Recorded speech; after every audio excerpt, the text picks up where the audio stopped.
And our next story is about the art of getting into trouble. The artist is Imran Khan Niazi, Pakistan's former Prime Minister and now Pakistan's biggest critic. Ever since he was dethroned, Imran Khan seems to have lost the plot. He's going after everything and everyone. He's criticizing every major Pakistani institution. In April, he took on the judiciary.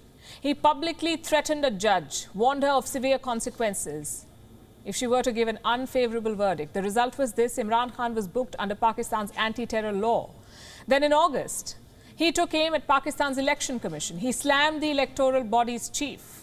He said he was in cahoots with the government, the chief of the electoral body, and that he was deliberately delaying the general election in Pakistan. The result was this: the election body issued a show-cause notice to Imran Khan. It accused his party of receiving prohibited funding. 1 month on, Imran Khan is firing salvos at the Pakistan army. This was at a recent party gathering in Faisalabad. He said the Pakistan government was stalling elections so that it can appoint a favorable army chief. Listen to this. और ये दोनों जरदारी और नवाज शरीफ, इनकी पूरी कोशिश है कि ऐसा आर्मी चीफ आए जो ये अपना कोई फेवरेट लेके आए। ये अपना आर्मी चीफ लाना चाहते हैं क्योंकि पैसा इन्होंने चोरी किया हुआ है। ये डरते हैं कि यहां कोई तकड़ा आर्मी चीफ आ गया, एक मुहिब्बे वतन आर्मी चीफ आ गया तो वो पूछेगा इनसे। तो इस डर से ये बैठे हुए हैं कि ये दोनों मिलकर अपना आर्मी चीफ अपॉइंट करेंगे। किसी सूरत इस मुल्क की तकदीर इनके हाथ में नहीं होनी चाहिए। इस मुल्क का आर्मी चीफ मेरिट के ऊपर होना चाहिए। जो सबसे मेरिट पे है उसको आर्मी चीफ बनना चाहिए। किसी की पसंदीदा आर्मी चीफ नहीं होना चाहिए, किसी का फेवरेट नहीं होना चाहिए। You heard that. The army chief should be appointed based on merit, not favoritism. It's an interesting statement, especially coming from Imran Khan. 1 year ago, when he was the Prime Minister of Pakistan, he tried doing the exact same thing. Imran Khan tried to appoint a favorable army chief. And some of you may even remember his name, Lieutenant General Faiz Hamid, the former chief of the ISI. He was Imran Khan's confidant, the go-to person for counsel, so much so that when his term was about to end, Imran Khan did not mind picking up a fight with the army chief, General Qamar Javed Bajwa, over extending it. Throughout last year, there were several reports on differences between the civilian and military leadership in Pakistan, and these differences were over Faiz Hamid's tenure as ISI chief. Imran Khan wanted to extend it, the Pakistan army did not.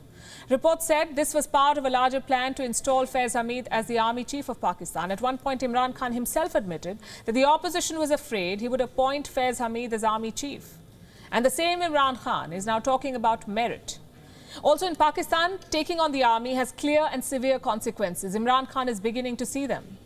Everyone, from the government to the army to the media, is slamming him. They all want him to withdraw that statement and apologize for insulting the military. This is what the country's Prime Minister, Shehbaz Sharif, has said, and I'm quoting. Imran Niazi's despicable utterances to malign institutions are touching new levels every day. He is now indulging in direct mudslinging and poisonous allegations against armed forces and its leadership. His nefarious agenda is clearly to disrupt and undermine Pakistan. Lots of adjectives, but that's what he said. And his niece, Maryam Nawaz, took things a notch higher. This is what she said in a post. Stop treating Imran Khan like a political leader because he's not. He has been launched and funded to wreck and ruin Pakistan and plunge the nation into pits of misery and despair.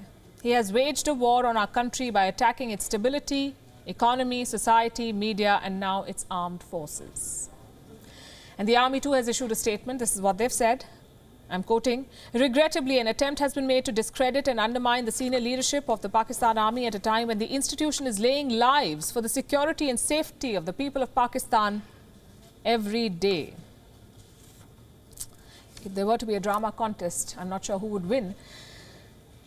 But Imran Khan's remarks do undermine the Pakistani military. In any other country, questioning the ethos of the army openly would amount to an offence against national security, perhaps even treason.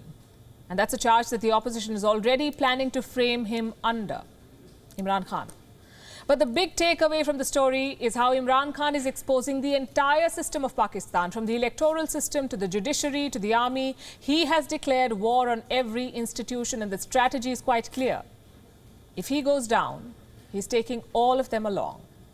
WION is now available in your country. Download the app now and get all the news on the move.